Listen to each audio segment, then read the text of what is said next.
네, 할렐루야 반갑습니다. 오늘 말씀을 전할 저는 BBB 양재 모임의 김용식 형제라고 합니다. 오늘 우리가 함께 나눌 하나님의 말씀은 마가복음 2장 18절에서 22절까지 말씀 보도록 하겠습니다. 마가복음 2장 18절부터 22절까지입니다. 마가복음 2장 18절로 22절.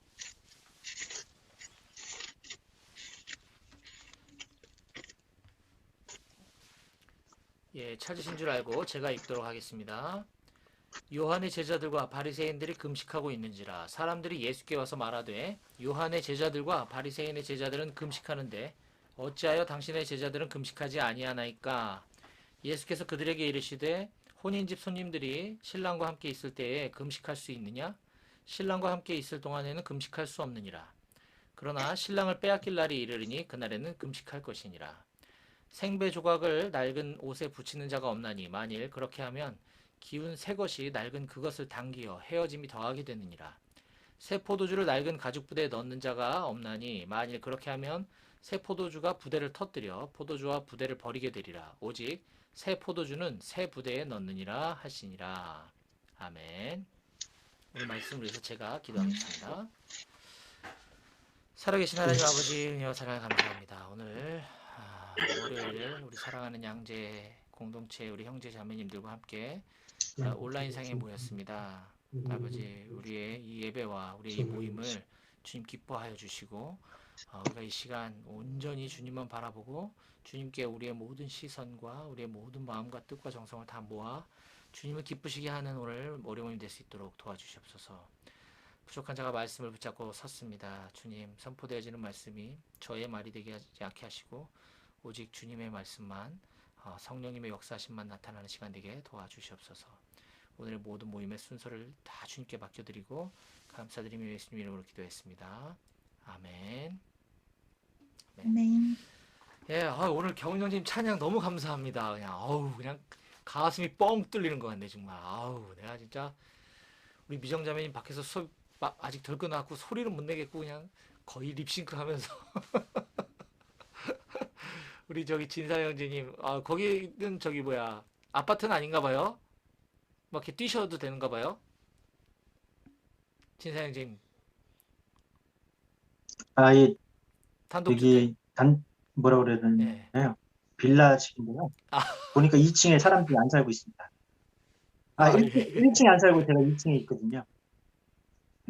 제가 1층에 할렐루야. 한 층간소음에 왔습니다. 네, 진사 형제님께서는 지금 러시아 출장을 다녀오셔서 지금 격리 2주차를 지금 보내고 계신데 수연자매님이 몹시 부러워하고 계시다는 소문이 있는데 수연자매님 들어오셨나?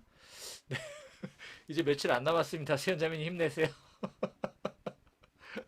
네. 우리 성호 형제님 오랜만에 들어오셨는데 성호 형제님 얼굴 볼 수 있나요? 어려우신가요? 중국에 계신데 지금. 네, 어려우신가 봅니다.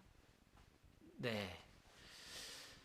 이따가 저기 상황이 가능해지시면 얼굴 좀 보여주시고 근황 주심 나누시면 좋을 것 같고요. 또 우리 얼굴 보여주실 수 있으신 가능하신 분은 얼굴을 좀 보여주시고요. 어려우신 분들만 네, 이렇게 어려우시니까 이렇게 해놓으셨겠지만은 네 감사합니다. 하여튼 너무너무 이 모임이 기대되고 또 지체들이 너무 보고 싶지만 지금은 좀 기다림이 좀 길어지는 시간인 것 같습니다. 어쨌든 어떤 상황에서도 우리가 주님으로 만족하고 또 우리 공동체 식구들 그리워하며 또 이렇게 사랑하는 우리가 되었으면 좋겠어요.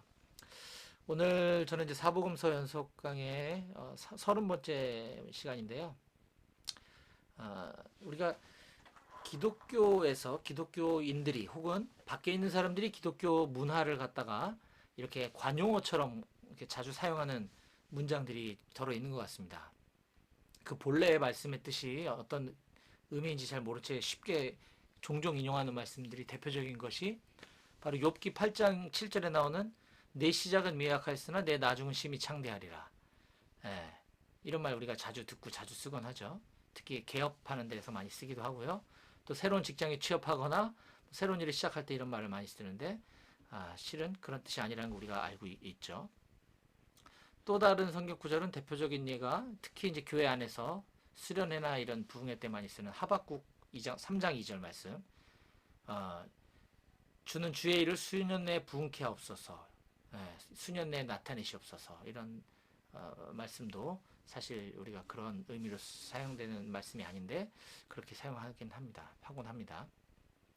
또 교회 다니는 사람이든 안 다니는 사람이든 또 자주 쓰는 것 중에 하나가 바로 새술은 새부대라는 말입니다.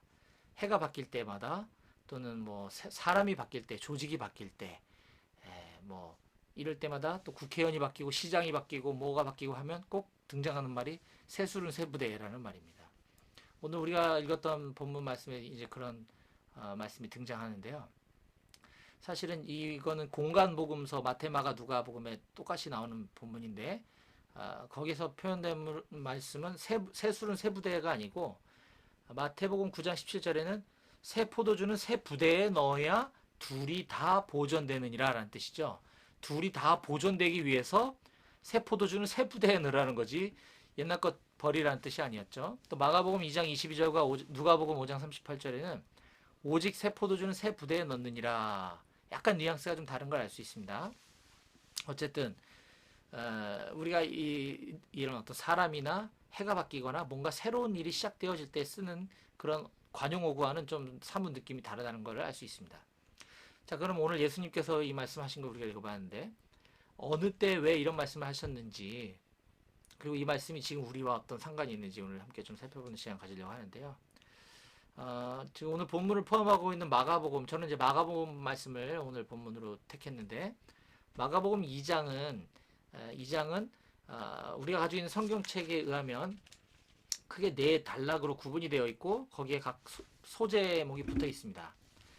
1절부터 12절까지는 중풍병자를 고치시다 라는 제목이 붙어 있죠. 우리 성경에 보면. 그리고 13절에서 17절까지 레위를 부르시다. 그리고 18절에서 22절 오늘 본문이죠. 금식 논쟁이라고 하는 제목이 붙어 있습니다. 그리고 23절에서 28절 안식일에 밀 이삭을 자르다 라고 하는 제목이 붙어 있습니다. 이런 4개의 에피소드로 이제 구성되어 있는 게 마가복음 2장인데 저는 이제 지난 시간에 그 두 번째 에피소드에 이제 레위를 부르시는 장면, 그래서 제자로 우리를 부르시는 장면을 보면서 나를 향한 부르심이라고 하는 제목으로 그때 말씀을 한번 나눴던 적이 있고요. 오늘은 이 세 번째 에피소드에 해당되는 이 18절에서 22절 말씀을 가지고 나눌 텐데 제목은 우리 성경에 있는 금식 논쟁이라고 되어 있지만 이 안에는 지금 여러 가지 이야기들이 좀 혼합되어 있는 것을 볼 수가 있습니다. 먼저 금식에 대해서도 앞부분에 18절에서 20절까지 이제 그 요한의 제자들과 바리새인들이 와서 왜 당신의 제자들은 금식 안 하냐 뭐 이러니까 금식은 뭐다 이렇게 신랑 뭐 이런 혼인 잔치 비유를 막 얘기를 하셔요. 그리고 나서 21절 22절에는 좀 다소 좀 다른 얘기인 것 같이 들리는 뭐 생배 조각과 낡은 옷, 뭐 새 포도주와 낡은 가죽 부대, 아까 우리가 새술은 새 부대가 아니라 그랬죠. 새 포도주와 낡은 가죽 부대 이런 이야기를 하십니다. 근데 이걸 뭉뚱그려서 왜 금식 논쟁이라고 했을까? 여기에 좀 몇 가지 궁금함이 좀 있는 것 같습니다. 그래서 이 금식에 대한 가르침과 지금 새 것과 낡은 것의 비유, 이 생배 조각과 낡은 옷, 생배가 생배라는 거거든요. 생거, 낡어, 새거, 생배 조각과 낡은 옷, 그 다음에 새 포도주와 낡은 가죽 부대. 이거와 금식에 대한 가르침은 이게 관련이 있는 얘기구나 라는 걸 알 수 있습니다. 그래서 저는 이 단락에 대한 제목을 금식 논쟁이라기보다는 이렇게 붙이고 싶습니다. 개인적으로 이 18절에서 22절까지 이 단락, 이 패러그래프를 형식적인 신앙을 버리고 주님의 기쁨으로 살아가라 라는 제목을 좀 붙이고 싶어요. 그래서 오늘 이 시간에 이 본문을 가지고 그런 제목으로 말씀을 좀 나누려고 합니다. 뭐 그냥 음소거 하셔도 되고 안 하셔도 되고요. 오늘 말씀의 제목을 같이 함께 따라해봤으면 좋겠어요. 형식적인 신앙을 버리고 주님의 기쁨으로 살아가라. 시작. 형식적인 신앙을 버리고 주님의 기쁨으로 형식적인 살아가라. 신앙을 버리고 네, 주님의 그렇습니다. 기쁨으로 살아가라. 저는 오늘 이 본문 말씀을 이제 두 가지 교훈, 주님께서 우리에게 주시는 두 가지 교훈이 있다고 믿고 그 두 가지 교훈에 대해서 좀 살펴보려고 합니다. 첫 번째는 방금 제목에서 이야기한 것처럼 형식적인 신앙을 버리라 하는 것입니다. 형식적인 신앙을 버리라. 이 금식에 대해서 바리새인과 요한의 제자들이 이 매우 중요한 종교 의식으로 여기고 있는 것을 우리가 말씀에서 발견할 수 있습니다. 그러니까 왜 예수님 제자, 당신의 제자들은 이거 안 합니까? 라고 지금 따지고 있는 거잖아요. 그러자 예수님의 답변은 뭐 새 포도주는 새 부대에 넣어야 된다. 뭐 이런 얘기를 하십니다. 예. 바로 그들이 지금 이야기하고 있는 그토록 중요시 여기고 있는 이 금식에 대한 부분들은 낡은 부대야 라고 하는 말씀을 하고 계시는 거죠. 즉 형식적인 신앙의 행위, 율법주의적인 어떤 신앙의 행태들을 지금 지적하고 계신 것입니다. 우리가 이제 금식에 대해서, 성경에 나오는 금식에 대해서 오늘의 핵심이 금식에 대한 설명을 하고자 하는 것은 아닌데, 말이 나온 김에 성경에서 금식에 대해서 쭉 변천사들 좀 한번 좀 봤으면 좋겠는데요. 먼저 구약에서의 금식의 사례를 좀 보면, 원래 금식은 구약의 율법에 의하면 1년에 단 하루 대속죄일에 실시했었습니다. 그래서 그날은 모든 유대인들이 반드시 의무적으로 모두 다 금식을 해야 되는 날이었죠. 레위기 16장 29절입니다. 레위기 16장 29절. 너희는 영원히 이 규례를 지킬지니라. 일곱째 달, 곧 그 달 10일에 너희는 스스로 괴롭게 하고 아무 일도 하지 말되 본토인이든지 너희 중에 거류하는 거류민이든지 그리하라. 예. 여기 스스로 괴롭게 하고, 이게 이제 금식에 대한 말씀이거든요. 이와 같이 대속죄일에 실시했던 온 국민이 다 같이 했던 이 금식에 대한 이 관습, 종교적 관습은 신약 시대에까지 계속 이어오게 됩니다. 그래서 바울 사도가 사도행전에 이런 말씀이 있습니다. 사도행전 27장 9절인데요. 사도행전 27장 9절. 여러 날이 걸려 금식하는 절기가 이미 지났으므로 항해하기가 위태한지라. 바울이 그들을 권하여 어쩌고 저쩌고 저쩌고. 금식하는 절기가 지나갔다. 이렇게 얘기를 하고 있죠. 이 구약 시대에 시작했던 대속죄일의 금식 그것이 지금 신약의 사도행전까지 지금 이어오고 있다라는 것을 알 수 있습니다. 이와 같이 온 국민이 하는 의무적인 율법 행사로서의 금식이 있었던 반면, 또 다른 금식의 사례는 이 의무가 아니라 어떤 이슈가 있을 때 하는 자발적인 금식들도 많았습니다. 자, 대표적으로 몇 가지만 소개하면요. 출애굽기 34장 28절에 보면 모세는 그 시내산에서 하나님과 교제하면서 이제 그 계명을 받아 내려오는 그 장면에서 이렇게 기록하고 있습니다. 출애굽기 34장 28절이요. 모세가 여호와와 함께 40일 40야를 거기 있으면서 떡도 먹지 아니하였고 물도 마시지 아니하였으며 여호와께서는 언약의 말씀 곧 십계명을 그 판들에 기록하셨더라. 떡도 먹지 않고 물도 마시지 않았다. 굉장히 중요한 어떤 사안이 있을 때 금식한 것을 볼 수 있죠. 또 사무엘상 7장 6절에 보면, 사무엘상 7장 6절에 보면 이 사무엘이 그 미스바에서 금식하면서 회개하는 이스라엘 백성과 함께 그 장면이 나오는데요. 그들이 미스바에 모여 물을 길어 여호와 앞에 붓고 그날 종일 금식하고 거기에서 이르되 우리가 여호와께 범죄하였나이다 하니라. 어떤 이런 죄사함에 대한 국가적으로 민족적으로 죄를 구하는 금식 기도하는 장면을 볼 수가 있고요. 또 다윗은 개인적으로 아들이 죽음을 눈앞에 뒀을 때 하나님께 애원하면서 드리는 금식 기도의 모습도 있습니다. 사무엘하 12장 16절. 다윗이 그 아이를 위하여 하나님께 간구하되, 이 아이는 다윗이 잘못해서 이 가진 아이잖아요. 다윗이 그 아이를 위하여 하나님께 간구하되 다윗이 금식하고 안에 들어가서 밤새도록 땅에 엎드렸으니.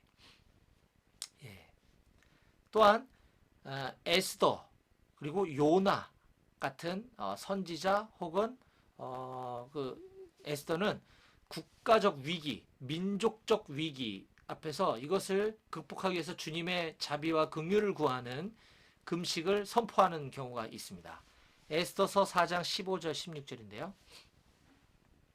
에스더가 모르드게에게 회답하여 이르되 당신은 가서 수산에 있는 유다인들을 다 모으고 나를 위하여 금식하되 밤낮 3일을 먹지도 말고 마시지도 마소서.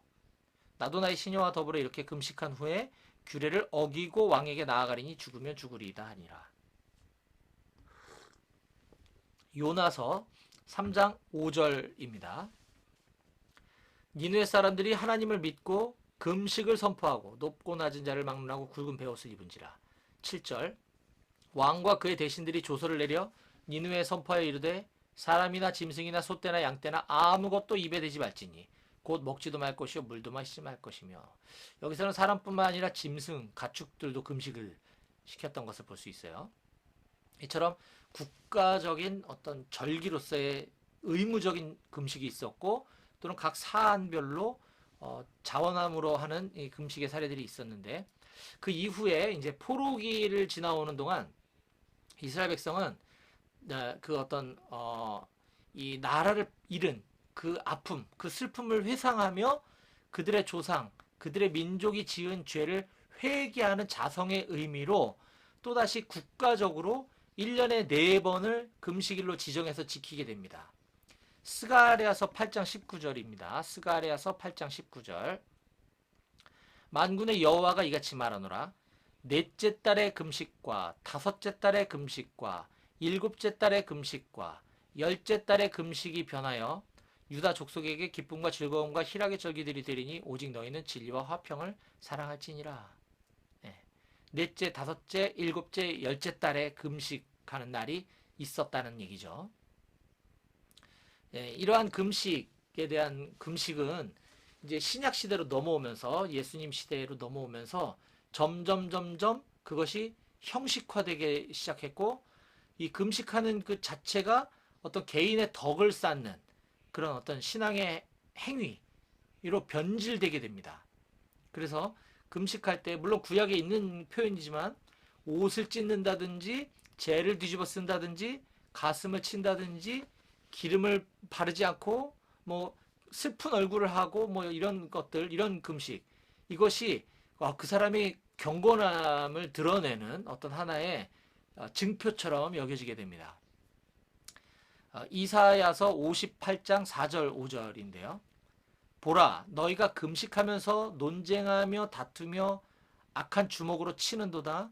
너희가 오늘 금식하는 것은 너희의 목소리를 상달하게 하려는 것이 아니니라. 이것이 어찌 내가 기뻐하는 금식이 되겠으며 이것이 어찌 사람이 자기의 마음을 괴롭게 하는 날이 되겠느냐. 그의 머리를 갈대같이 숙이고 굵은 배와 재를 펴는 것을 어찌 금식이라 하겠으며 여호와께 연락될 날이라 하겠느냐. 이 이사야 선지자가 이야기한 말이지만 이것이 그대로 신약시대에 재현이 되게 되는 거죠. 그러면서 이렇게 금식이 변질되면서 어떤 신앙의 어떤 이 드러내기 위한 것으로 가면서 이것뿐만 아니라 예수님 시대의 유대인들은 또 종교적인 행위가 금식 말고도 중요한 게 몇 가지가 더 있었는데 하나는 구제하는 거와 하나는 기도하는 거였습니다. 구제, 기도, 금식. 마태복음 6장을 한번 펼쳐보시면 좋겠는데요. 마태복음 6장.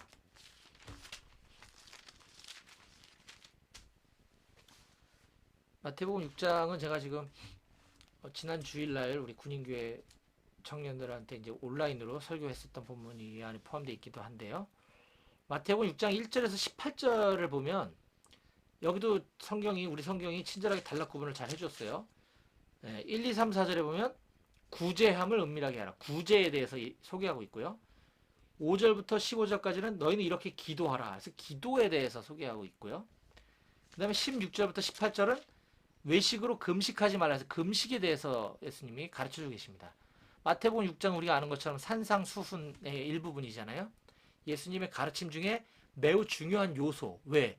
이때 당시 이것이 굉장히 중요한 신앙 행위였기 때문에 바로 구제, 기도, 금식이었던 거죠. 그런데 이 6장 1절에서 18절에 보면 예수님이 공통적으로 반복해서 강조하고 계시는 표현이 나와요.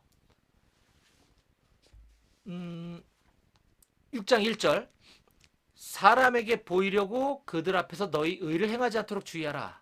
구제에 대한 얘기죠. 여기서 너희 의를 행하다라는 것은 구제하는 걸 말하는 거예요. 사람에게 보이려고 하지 마라.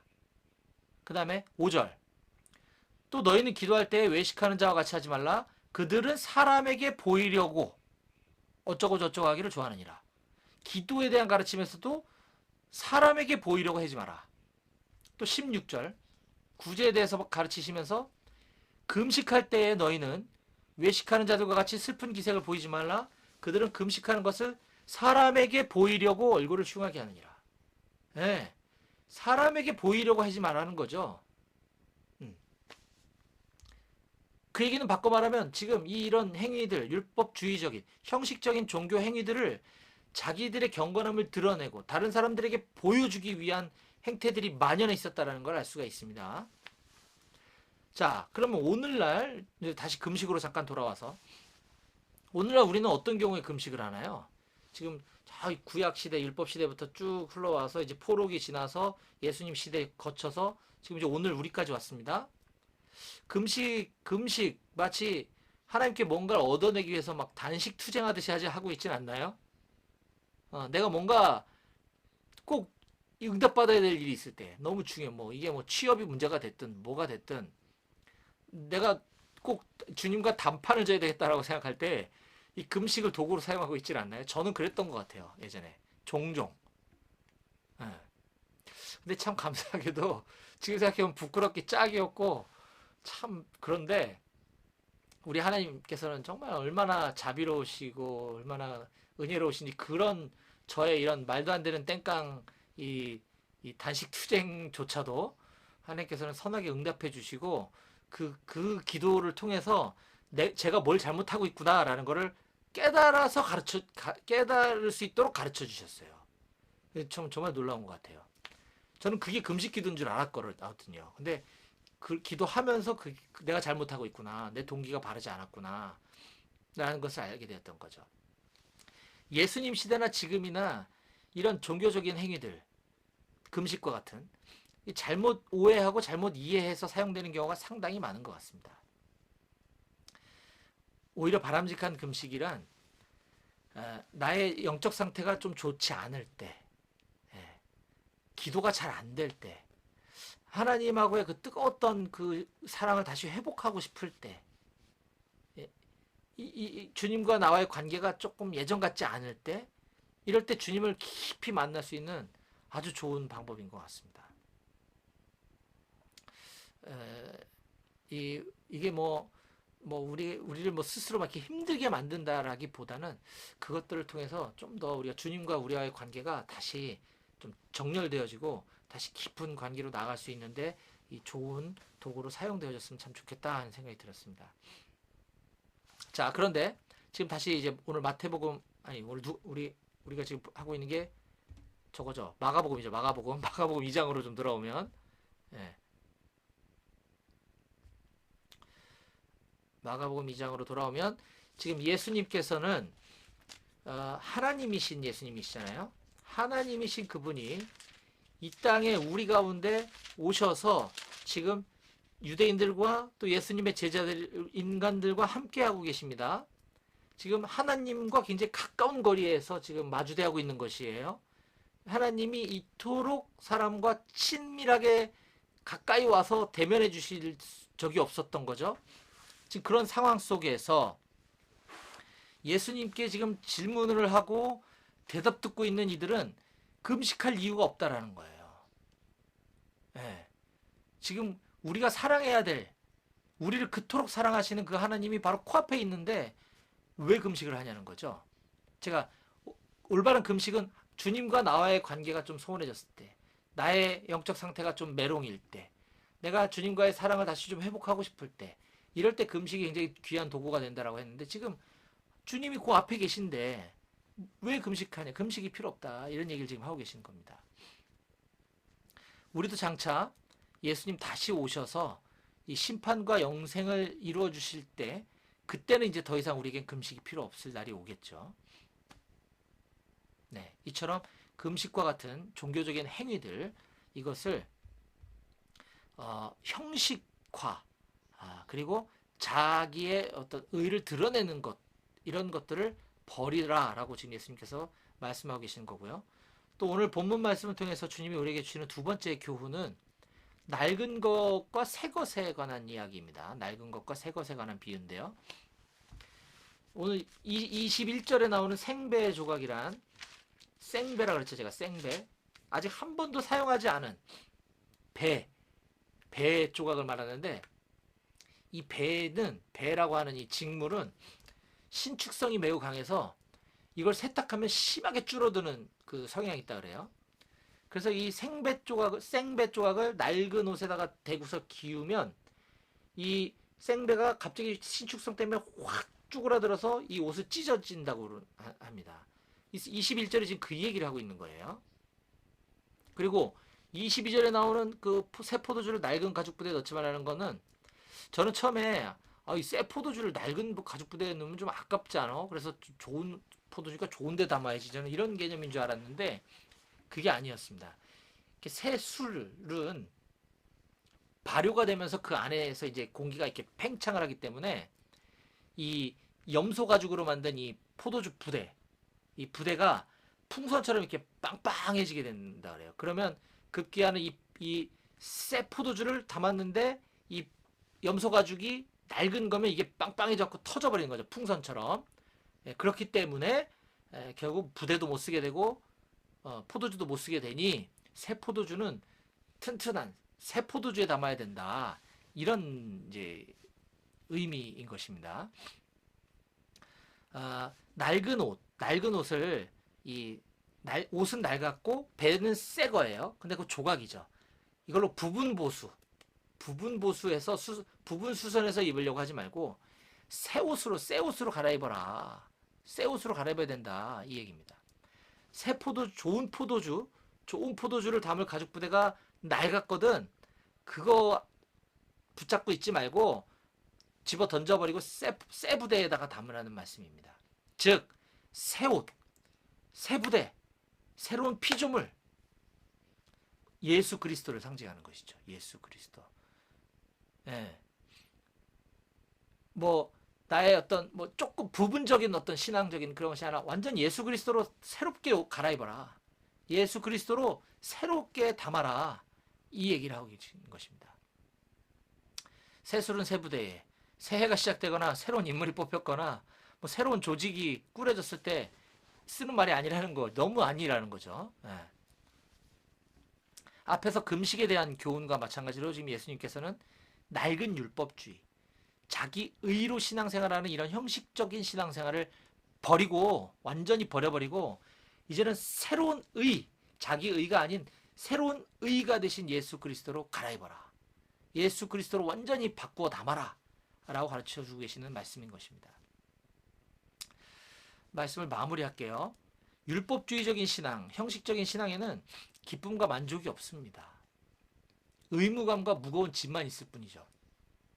본래 하나님께서 우리에게 주신 율법은 그런 것이 아니었는데 어리석은 인간들이 그런 좋은 율법을 가지고 이와 같은 이 율법주의를 만들어냈습니다. 무거운 짐과 같이. 하나님이신 그분이 이 땅에 오신 사건은 기쁜 소식입니다. 복음, 기쁜 소식. 그분의 제자로 살아가야 되는 우리는 간택받은 사람들인 거죠.